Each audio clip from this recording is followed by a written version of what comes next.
Well, hello there, friends. Welcome to another edition of Syracuse Sports, presented by Krause Health, the exclusive healthcare provider for Syracuse Athletics. You got Brent Axe, you got Emily Leiker, and we're going to Boca, baby. Who's excited? Who's excited? I am so excited. Right here. You know, you just never know with these bowl games where they're going to be, when they're going to be. Do we want to go to these places? And Syracuse is going to the Boca Raton Bowl. They're going to take on South Florida. It's Thursday, December 21st. And Emily she's beaming, Jerry. She's beaming. And I mean, we just couldn't have asked for better circumstances for a bowl. And I'm not going to wait too long until we make this joke, okay? For you Seinfeld fans out there, I don't do a very good Frank Costanza, but I'll try. We're going to be in the pool. We're going to be in the clubhouse. We're going to be all over that shuffleboard court. And I dare you to keep me out. Del Boca Vista, baby. So that is one thing that Emily and I are going to talk about tonight. Fran Brown has arrived in Syracuse, New York, and he hit the ground running. He's already recruiting right here in Syracuse, has a team meeting, and then tomorrow the formal introduction, a 10 a.m. press conference, which of course we will be at, and we will bring you full coverage on syracuse.com and for our Syracuse Sports Insiders as well. It appears the Orange have a defensive coordinator, and Emily and I wanted to get it off our chest a little bit about the college football playoff and the farce that was today. All right, so here we go. Let's start with Boca. Syracuse, of course, through all this, Emily, we've been knee-deep in coaching searches and who the coordinators are going to be. Oh, yeah, by the way, they beat Wake Forest and qualified for a bowl game.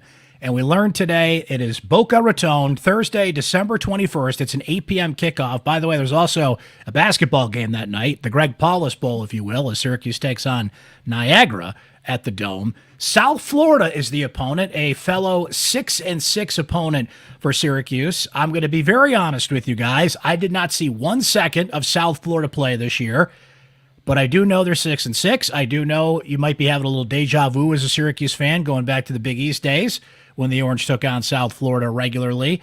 And I do know that, now this was early in the season, and as Nick Saban would say, Emily, we were a different team then than the team that beat Georgia yesterday. But South Florida only lost to Bama 17-3 for what it's worth earlier in the season. A prime bowl location. I've already heard from some of our insiders, Emily, that are booking tickets to Florida. They're excited. A little Christmas vacation down in Del Boca Vista. What do we know about this matchup? And this is not one we heard, by the way. We heard many other bowl matchups potentially for Syracuse. I don't think I ever heard Boca as a location, but I think we'll take it. No, I mean, I'm going to be honest. I did not know the Boca Raton Bowl existed until I saw a Brett McMurphy tweet at about 3:30, and I was like, "There is no way." Brett's a pretty reliable dude, and even still, I was like, "This feels like a fever dream." Because the two things on my list for a bowl game had been, if they can get somewhere warm, let's do that, and if it's before Christmas, let's do that, because it sucks having to try to go home for Christmas and then come back and then cover the bowl game. Yeah. That's Both of those things checked off. It's not an ACC affiliate bowl, which is probably why we didn't hear it. I think it was kind of, as we're going to talk about the college playoff stuff later, everyone kind of expected Florida State was going to be in that, which left enough room for all of the 11 plus Notre Dame qualified teams in the ACC bowls. So when Florida State got booted down, took the Orange Bowl spot, that shifted everything. We saw a 2-hour backup on the ACC trying to figure out its bowl schedule, and just figuring out which coach was going to get doused in mayo at the Mayo Bowl. I think that was one of the big things. It's Mac Brown's the ACC potential coach there now.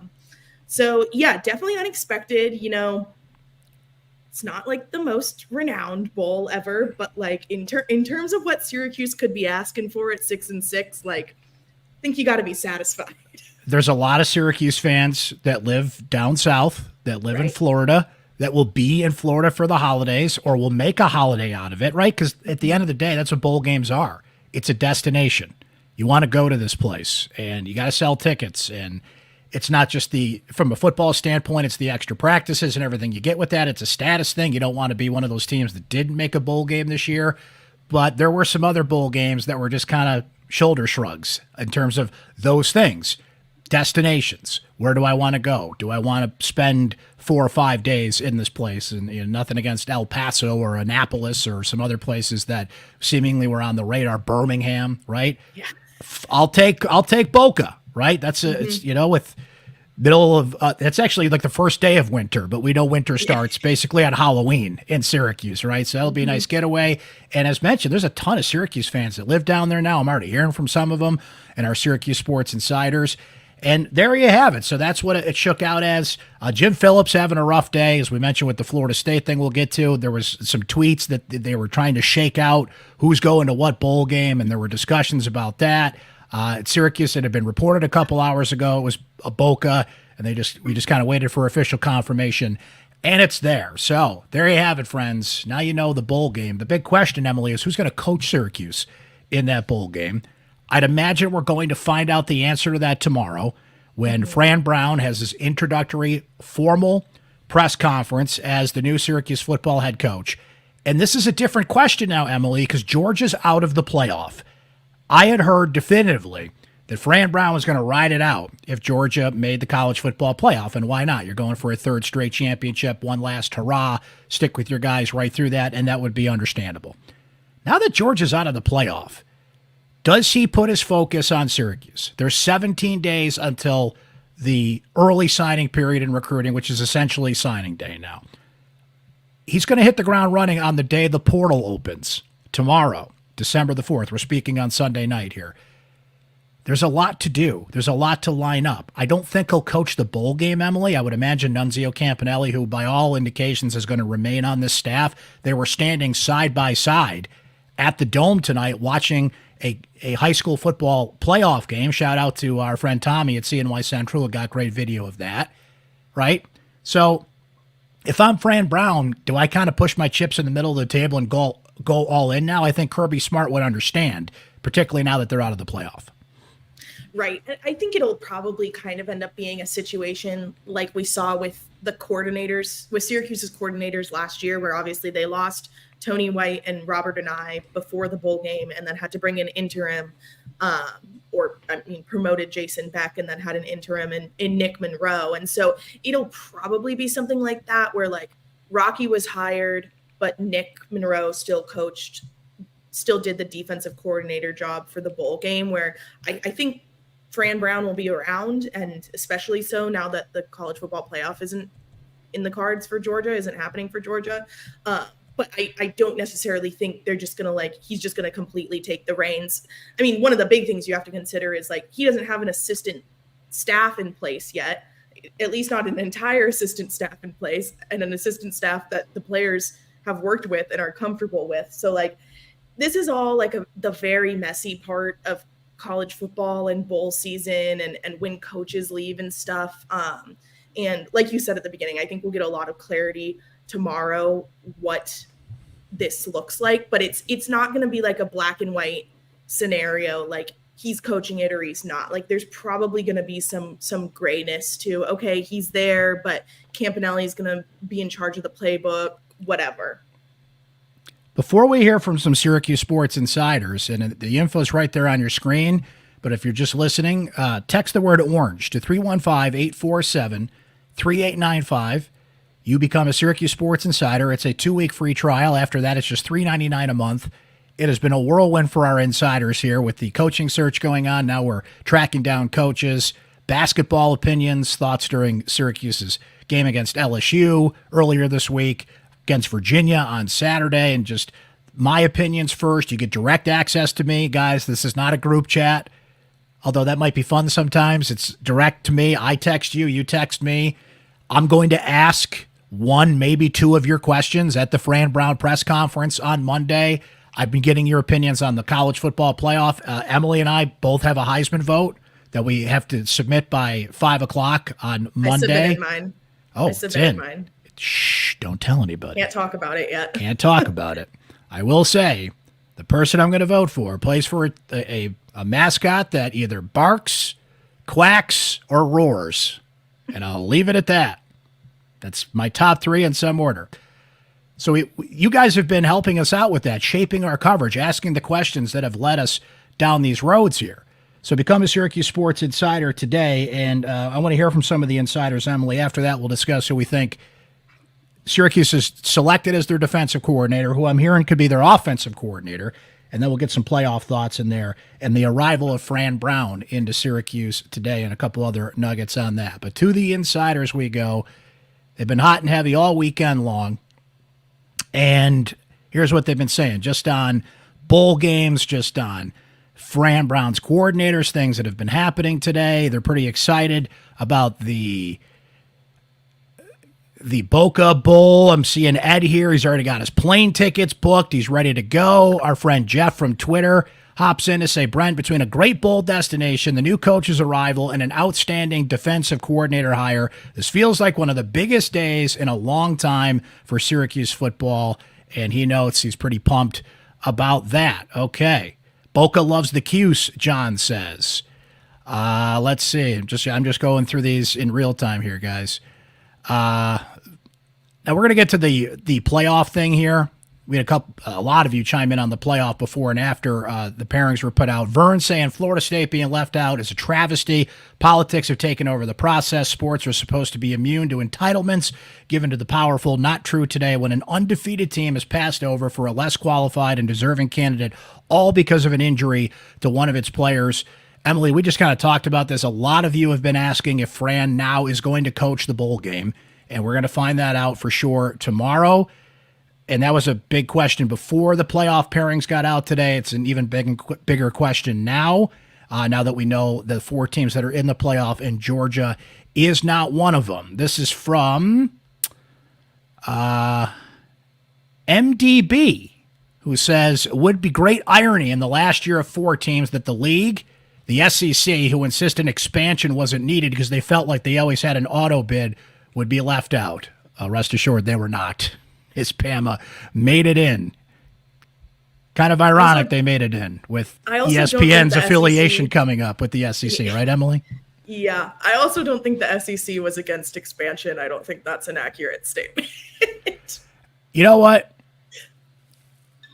At least this is as fun as this was. Like, sometimes this conversation, it's good content. It's good for us. It's good to write about. It's good to talk about. I thought it was just complete nonsense. And at least with the expansion coming, this is all going to be a moot point, right? They went out with a bang, for sure, as we will get into. Al disagrees, saying Texas had a weak schedule. Let's see. Just because they beat Bama 9 weeks ago should not matter given the difference in schedules. We all know the Big 12 can't play defense and are always overrated. No, it does matter. What happens on the field needs to matter. These things don't expire. They beat Bama, period. End of story. I don't care what Nick Saban said about we're not the same team we were. Well, they're on the schedule, and it matters. A lot of Heisman picks in here from you guys. Samir says 4 best teams, Georgia, Florida State, Washington, Texas. His Heisman picks are Bo Nix, Caleb Williams, who still made it into the mix, and Michael Penix Jr. from Washington. Let me get a couple more here, Emily, before we get into some Fran Brown stuff and some things that have been happening today on the coordinator front. Yeah, a lot of you guys were asking about Elijah Robinson, as Gary texted in to say, what a Sunday. Boca, Elijah Robinson in the same afternoon. My goodness, Axe. Dear recruits and portal guys, spots are limited, and the train is leaving the station. Very good. A lot of good questions from you guys solicited for Fran Brown tomorrow. I'm going to have a very hard time tonight, Emily, sorting through them and picking 1 or 2 that I'll get to ask at the presser tomorrow, but rest assured, your questions will be asked, guys. Become a Syracuse Sports Insider today. Get priority on this podcast, direct access to me, and all the fun stuff we've been doing. As many of you have been asking, and I have told some of our insiders privately, Emily, I have felt that Elijah Robinson's been the guy. But you wrote this up tonight. We looked into it. It appears he is the guy. I had a source tell me this morning Elijah Robinson's the guy. We had people close to Texas A&M who cover them who are saying it's him. It appears to be lining up Elijah Robinson, who apparently Mike Elko, the new Texas A&M coach, made a strong bid to keep, but it appears he failed to do so. Yeah, he was going to keep him. It sounds like he was going to keep him, but not, but still in like a position coach role, so probably still defensive line. So while it's unclear what his pay will be like up here at Syracuse. He is getting a title boost by becoming defensive coordinator. He has not been a defensive coordinator before. Obviously, he's interim head coach at Texas A&M right now. He was made interim when Jimbo Fisher was fired a few weeks ago. But yeah, this had been a rumor for several days. Like I said, when I finally kind of retweeted the news coming out of Texas A&M, like I try to not comment on that until we have something pretty official. This seems like it, but it seems like a natural fit. He's also a native of Camden, New Jersey, just like Brown. They work together at Temple and Baylor. They've known each other. He's another top recruiter, which is clearly something Syracuse is targeting with this new staff, whether that be another nudge from Wild Hack saying, go get more good recruiters, or if that's just Brown's inclination as a good recruiter himself. But certainly things to be excited for. We had heard pretty definitively that it was going to be someone from the SEC. When I talked to a couple of the class of 2024 commits on Friday, they had been told that on call, though they hadn't been given names. So that certainly kind of inched us in this direction, but there had still been like a couple other names out there. I think there was some speculation, is one of the Georgia co-defensive coordinators. They have co-defensive coordinators down there right now. Is one of them going? Could it be someone else from the SEC? But it's looking like Elijah Robinson's the guy. And certainly we are seemingly barreling towards a very New Jersey staff up here at Syracuse. And it's interesting because the three players that decommitted towards the end of last week, including twin brothers that were committed to Syracuse, all New Jersey guys, right? So it appears from what you reported, Emily, and did a great job with that. And you would expect this. Fran had a Zoom call Thursday night with, I don't believe it was with all the commitments, but it was with a lot of the commitments, the class of 2024 who are set to sign on the dotted line coming up here in 17 days. Was pretty upfront with those guys and told them where they stood with Syracuse, where they stood with him. And we're certainly expecting transition. Leon Lowry, by the way, has committed to Wisconsin already. The guy that entered the portal after Dino Babers was fired and appears to have his new destination. Tomorrow's going to be a flurry of activity with the portal opening. Guys are lining up things already. It's not like it opens, then they look. A lot of them kind of know where they're going, so stay tuned for that. And, of course, we'll report any Syracuse goings on there. So that's the defensive coordinator position, Emily. Offensive coordinator, in that same call that you reported on, Fran Brown intimated that the OC is going to be someone in the National Football League. And the name that I have settled on here, and I'm not reporting this, guys. This is, let's just say Brent believes it to be this guy. It's not official. I'm not reporting this, but I think it's lining up to be Jeff Nixon with the New York Giants. He has spent the last 14 seasons in the National Football League. It was his first year as the Giants running back coach. He has a 26-year coaching career total. He had been on the Carolina Panthers staff before. He does have connections in the past with Fran Brown. You can read through his resume. He's joined the Panthers after spending the previous 3 seasons as Baylor's co-offensive coordinator and play caller. Spent some time at Baylor, spent some time with the Niners, with the Miami Dolphins, spent some time with Temple, right? He was a player at West Virginia, running back in 1993, also played at Penn State. So you can kind of go through his resume a little bit here. And that was the Always Sunny in Philadelphia meme. We were drawing the red lines, right? Who were his guys? Who is he coached with? Who made sense to come in? He gave us the hint in that Zoom call. So Robinson's in, and I would not be surprised that Jeff Nixon would be named the offensive coordinator. But again, I want to stress, I'm not reporting that. That's just, if I was putting money on it today, that's the guy I'd bet on. Right. And I think it's important to note that with like an NFL guy, official news of that might not come out until close to the end of the season. Obviously, with the Giants, you're not going to have to worry about a playoff run. They are not anywhere close to that this year, even with Tommy DeVito's strong play the past couple weeks. But it would not surprise me if the OC position kind of just lingers until more towards the end of December, early January, once the NFL season has wrapped up. Because even if it is announced, he's not going to be able to come out here until the season's over. It doesn't work like that in the NFL like it does with college. So, which begs the question with Jason Beck. I think a lot of SU fans would like to see him stay on in some capacity. He's very popular among the fan base. His wife is very popular among the fan base. She's out there on social media a lot. And we see pictures of the kids, and she's just from the beginning been all in on this and has really embraced the community, and they're a great family, and still a coach on the rise. He's only 43 years old.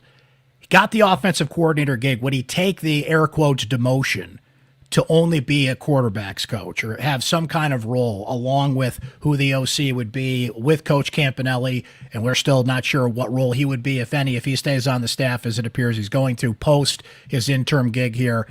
You know, Emily, I'd like to see it, but I'd certainly understand if Coach Brown's going to bring in his guys. And look, Jason Beck would not be on the market very long if Coach Brown does make that change, because that's a coach in demand, and he's got a lot of connections out there. He would certainly, I think, have another job lined up pretty quick if he doesn't come back here. Right. I think there is a higher likelihood by nature of Brown being a first-time head coach that something like that happens, where that gets to stay on as quarterback coach, just because he doesn't have as rooted ties to, okay, these are my guys, this is my staff. Like he's building out his first staff right now. And yes, it seems like he's heavily leaning towards guys that he's worked with before and people he knows. But I think there is a higher likelihood. I'm not saying it's going to happen or that I know any info on it, but just like there's probably a higher likelihood of Beck possibly being retained in a situation like this than if SU had brought in someone as head coach with a little bit more of a track record. I mean, certainly is going from OC back down to quarterback's coach technically a demotion? Yes. We don't know how much the difference he was getting in like pay was, and I think there is a lot of other considerations for someone who has a young family. Like you mentioned, they have kids that are all under high school age right now. You hear coaches talk all the time about how tough it is to move your kids around to different schools and stuff. So certainly I feel like it's on the table. I'm sure these are things that are being talked about tonight. Well, since Brown is in town, we know he met with the team earlier, with the players, and then obviously went out and did some recruiting, it seemed, in the Dome with high school championships going on. I am sure the next thing on his docket was speaking with the current assistant staff, even if it is just to kind of organize what the game plan is for the next month and what the bowl game plan is, but also to see if there's any of those guys that Beck or otherwise he would be interested in keeping around. Another thing to note, Emily, Buff Zone reported this today through multiple sources that Colorado edge coach Nick Williams is leaving the program. They report that he is coming to Syracuse to join the staff here. He's 33 years old. He is one of the primary recruiters for King Joseph Edwards. He is from Georgia, Mill Creek, 4-star edge, who did not make his official visit to Colorado this weekend with Williams moving on. King Joseph Edwards, his full name, put Syracuse in his top 3. He's announcing December 19th, which is the day before signing day, and specifically said that he put Syracuse in his top 3, along with Colorado and Georgia, because of Fran Brown. And so Florida State. And Florida State. The third school. There you go. I'm sorry. I mixed that up a little bit. But we're already seeing the Fran Brown effect there. Just to get your name in there with a big-time recruit like that, and that's where it's got to start. You've got to get in those final 3s. Like we've seen that with basketball in recent years. Syracuse has been in the final 3 or 4 for some of these big names, and they move on, but they've had some recruiting wins in recent years as well. Basketball is a little more centered because, let's face it, you have 2 or 3 5-star recruits. Like that's a huge class. Football, you've got to add up those numbers. We're already seeing the Fran Brown effect there. Steve Wiltfong, who is a recruiting reporter for 247, noted what I'd mentioned there, that he didn't make his visit to Colorado this weekend, and it's believed that Nick Williams could be coming here to Syracuse. There's also reports that one of the lead trainers at Colorado could be coming to Syracuse. Again, these are all reports out there. We have not verified this yet, so this is going to come fast and furious, folks. That staff's going to fill out. You're going to hear things like this. And Emily, if Fran Brown does commit to kind of going all in here and not going back to Georgia to coach them in their bowl game, you got 17 days to flip recruits, to get Syracuse on the radar, that's a lot of time. We've unfortunately seen it with Lenore Sellers last year. Right at the last minute, flips to South Carolina. Like this goes down to the last minute. And now that there's a buzz and an energy about a guy, not only in Fran Brown, but Elijah Robinson, who's a noted recruiter as well, that's a lot of time. That's just over 2 weeks to get at least Syracuse on the radar of some of these players that maybe they weren't before. Very much so. I mean, yeah, like you said, Lenore Sellers was the prime example of that last year. Nothing is certain until that pen is on that paper and that gets signed. And so we will be waiting for that day. Obviously, it's going to be a little interesting because that will be the day before the bowl game now, signing day is. So we'll see if I'm covering that, if someone else covers that for us at syracuse.com. But you'll be on the beach. Yeah, come on. I hope I'm on the beach. I don't blame you for that. Doing signing day coverage. But yeah, I think something interesting to consider with the guys that Brown has recruited, which I have a list of and I'm hoping to maybe do something with in the next couple of weeks before signing day happens. But the thing is, like, they are going to have a higher likelihood of playing in year 1, year 2 at Syracuse as it currently stands and with its current roster makeup than they are at a place like Georgia or Florida State or any of that. So I think that's like certainly an interesting thing to think about, especially considering we heard him on the podcast that's been circling from earlier this year. He talked about really extensively laying out plans with players of like, okay, this is when we're going to get you on the field. Like, we're going to keep you on this track. And so some of these guys that are like 5-star guys that he's been recruiting and has probably, from what he said on that podcast, been telling like, okay, it's year 3 that you're going to get on the field and going to start becoming a playmaker and making this stuff happen. Like, that bumps back probably to year 2. I mean, just based on precedent we've seen with Syracuse too. Like, there has been a lot of guys at Syracuse over the past few years who it's been their second year that they've really excelled. I mean, it's LaQuinn Allen this year. It's Villari. It's not technically his second year, but it's his second year with Syracuse. And here he is excelling and he's taken on a bigger role. So that timeline for those high caliber recruits of actually getting on the field gets expedited at a school like Syracuse versus Georgia. So if they're interested in getting on the field fast and they like Coach Brown, why would you not follow him here? Emily, a couple more things before we go here. We have not talked about this, so I don't know Emily's opinion. College football playoff today. Alabama, Michigan, Washington, Texas. Those are your matchups. Florida State went 13-0. Florida State lost a player.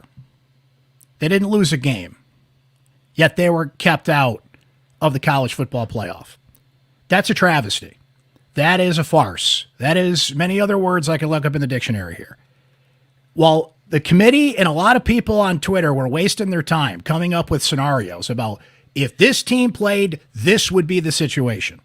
What they need to base it on is what actually happened on the darn field. And what happened is Florida State went 13-0. They are a Power 5 conference, Power 4 now, that went 13-0. And it is a credit to them that they went 13-0 without Jordan Travis. I get one of those wins was North Alabama. But they also played in an ACC championship game. It wasn't pretty. I get it. It wasn't fun. But people are talking about what the passing numbers were. You know what else happened in that game?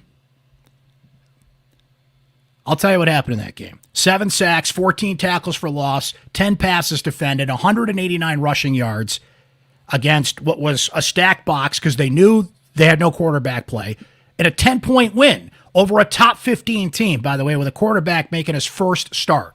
How do you not get credit for that? This is insanity. And we know why it's happening. We know why it's happening because it's a television show. And I get it's a television show. And ESPN would be freaking out if there was not an SEC team in there between Alabama and Georgia, right? This was a joke, and I know it gives us something to talk about, and you kind of have to love college football for all its flaws too, but I am so glad that this discussion is going to die down in the coming years when the playoff gets expanded. What we should be arguing about today is matchups and seeds, and not whether a team that went freaking undefeated in the ACC and beat 2 SEC teams in doing it got left out of the playoff. That's a joke, and I'm sorry, you can't bend me on that one. Emily, your thoughts? It's just not a great look, and it is made worse when you see a tweet from Jordan Travis apologizing and being like, I wish my leg broke sooner. You have a 23-year-old saying he wishes he suffered a season-ending injury earlier in the season to prove to like this group of old white men, sorry, it's true, that he, like, his team is more than just him. It's the defensive stats you pointed out. It's the fact they were playing with a third string true freshman quarterback who had not played significant time this season. Their second string guy is expected to be back. Like, he just has a concussion. He warmed up, I believe, yesterday. I was obviously flipping channels a little bit, trying to watch 2 games at once. But just the justification. And you know what? It is in their, like, not their rules, but like their list of things they consider. Like, if there is a major player that gets injured, like, they consider that. But also, like, again, like, even without that major player, Florida State's won 3 games now, one of which was against a top 15 team and a really great offense in Louisville. And it's just really tough to see. And you know what? Like, it is a major feat to make Florida State look sympathetic in this climate of college football, considering everything else that has gone on this year. But a whole lot of the internet, at least, is very sympathetic to them at this moment, and I can understand why. So I'm an AP voter, and my final ballot this morning, 1 through 6, was Michigan, Washington, Florida State, all of whom are 13-0 and won their conference titles, Texas, Alabama, Georgia, because Texas beat Alabama head-to-head at Alabama. Yes, it was way early in the season, but, like, especially when you get this late in the year and you're just kind of, like, assessing based on, like, kind of just, like, looking at these teams who don't usually play each other and being like, well, I think this is better. You have to take the head-to-head and just be like, okay, we have a data point on this, because there are so few concrete data points when you're comparing a team that plays on the West Coast and doesn't see any of the same opponents as the other one down at the opposite end of the country. Well said. And I put up the statement while you were talking there, Emily, from ACC Commissioner Jim Phillips, who you can imagine was not happy. I have a statement here from Mike Norvell as well, and he went scorched earth, as he should have, and I applaud him for doing it. You can see it on your screen if you're watching us, but for those of you just listening, quote, "I am disgusted and infuriated with the committee's decision today to have what was earned on the field taken away because a small group of people decided they knew better than the results of the games. What is the point of playing games? Do you tell players it's okay to quit if someone goes down? Do you not play a senior on senior day for fear of injury? Where's the motivation to schedule challenging non-conference games? We're not only an undefeated P5 conference champion, we also played 2 P5 non-conference games away from home and won both of them. I don't understand how we're supposed to think this is an acceptable way to evaluate a team." I mean, that's poetry right there. He is dead right about that. That is inarguable, yet people in a room made this decision. And I just, Emily, the problems we had with the voter poll when it was just the voters, let it be decided on the field. The problem we had with the BCS, let it be decided on the field. We have been reassured a number of times by whoever sits in that hot seat as the committee chair that this would be decided on the field. And all they did today was prove that that's a load of crap. It's not decided on the field. It's decided by a whole bunch of things that should not be talked about. This should have been easy. This should have been an easy 4 to put out there. All they proved was that, look, the first letter in ESPN stands for entertainment. And I don't want to just pick on ESPN because eventually this is going to be dispersed elsewhere like the NFL playoffs are. A bunch of networks are going to get this in the next TV deal. But just admit that that's what you're doing here, that you're appeasing your broadcast partners, you're making a television show, and you're not putting the teams in the playoff that deserve it because of what they did on the field. It's great for controversy, it's great for ratings, it's great for all this stuff, and they love it. They love that they do this little TV show every week and everybody talks about it, right? Well, you got what you wish for. Meanwhile, you have egg on your face. Your credibility, which was already a little bit, let's say, getting thin by the day, considering what things are happening in college football and with name, image, and likeness and the transfer portal, a number of things going on there. It keeps us busy and it keeps things interesting. I'm not going to lie. But as soon as I saw it last night, Emily, that people were making the case, myself being one of them, that this is simple. Florida State earned this on the field. I'm like, they're going to screw this up. They are going to overthink this. They are going to overtalk this. They're going to go with what creates the most buzz. And that's what they did today. And they should be ashamed of themselves. It's a joke. Yeah, it's just really, really bad. And like, yes, like, oh, like you can make the argument like someone was going to be angry no matter what. But like, this is like actually just wrong. I think a lot of people agree. It's not just like, oh, we're upsetting a fan base. Like this like goes against precedent that had been set in regards to who makes this thing. And yeah, it's just it's a messy situation. And like, again, like, yes, they don't have their starting QB. So they got Jared Verse. They have Keon Coleman. They have Johnny Wilson. They have all these other guys. Exactly. Who everyone keeps on being. What about them? Why are we putting this all on the quarterback? I got a comment from Joe on the screen. Joe, I'm sorry. I don't agree with this. Florida State shouldn't be there without their starting quarterback. What about the other players, that many of which are going to play in the National Football League? You will have a month to get ready for that prospective matchup with either your backup or your third-string quarterback, who's a backup and a third-string quarterback at Florida State, who's probably pretty good, okay? That's crap. I don't agree with that. I'm sorry. We're admitting the quarterback's out, so we're going to assume that they're not as good. You can't do that. You have to decide it on the field. They earned it in those other games. They did everything they were asked of doing. And I like Josh's comment here, who says, imagine if the roles were reversed. Bama or Georgia went undefeated, and their star went out. Would the committee keep them out? I can't even talk. I'm so frustrated. Would the committee keep them out? I think we know the answer to that question. And there's a little bit of a test case with this, right? Because, and I was a little too young, so correct me if I'm wrong, but 2014, Ohio State had a backup quarterback and played in the playoff, I believe. Does that ring a bell for you? I think you're right about that. I've been seeing it on X, formerly known as Twitter, today. By the way, you know what my favorite one was too? Well, if you put these two teams on the matchup, who would be favored? Who cares? Yeah. Who was favored There's always yesterday? a team favored. Let me give you a team that's favored yesterday. Georgia. Yeah. They were favored. Okay, that does not matter. That was the worst. And I saw some really smart people saying that on Twitter that I really had to resist quote tweeting. Well, if you put these two teams on the field, again, if this team against Florida State, they'd be favored by X. Does not matter. Don't care. Okay, that's for entertainment purposes only, as we like to say. That's not what should be deciding who is in the playoff. I don't care that Florida State lost their quarterback. Emily, you made one of the best points of the evening. They have a lot of other players that are pretty damn good and deserve to be there. So there you have it. I can rant about this all night, but it will, I hope, soon be resolved. But you know what, Emily? They'll find a way to screw that up, too, when it's a expanded playoff. They will find a way, because that's why they sit in rooms and figure these things out, right? Yeah, it is. I will always remind everyone, this is a game. These are 18 to 24-year-olds, not the people making the decisions, but the people on the field. Yeah. So just remember that. And that goes for college playoff contention. That goes for bowl games. That goes for recruits making decisions over the next 3 weeks. That goes for guys in the transfer portal making decisions. Just remember, especially if you are above the age of 25. Let's end on a happy note, shall we? I'll put it back on the screen. We're going to Boca, baby. Syracuse, South Florida, Boca Raton Bowl.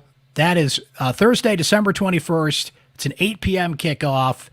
We have so much to cover for you going forward, ladies and gentlemen. So depending on when you're listening or watching to this, if you're not checking it out live, the Fran Brown press conference is at 10 a.m. on Monday. We will have full coverage on syracuse.com all day. Our Syracuse Sports Insiders. You're going to be hearing a lot from me tomorrow. Your phone's going to be buzzing. I'd imagine Emily and I are going to regroup on Monday at the end of the day, see how things went. Favorite moments from the press conference. Was there any activity in the portal related to Syracuse? Do we know more coaches? Right? We're going to hop on here and do these as needed as a busy time continues here for Syracuse football as the Fran Brown era is underway. He is in Syracuse. There's a great video of that our friend Scott Schild filmed that you can check out on syracuse.com of his arrival at about 1 o'clock this afternoon via private plane. And so much more to come, friends. But in the meantime, you enjoy the rest of your Sunday night. Emily, thank you for joining us. Thanks for all your hard work and great reporting through all this. We will join you next time here on Syracuse Sports, my friends, presented by Krause Health, the exclusive healthcare provider for SU Athletics. For Emily Leiker, Brent Dax, we'll talk to you next time.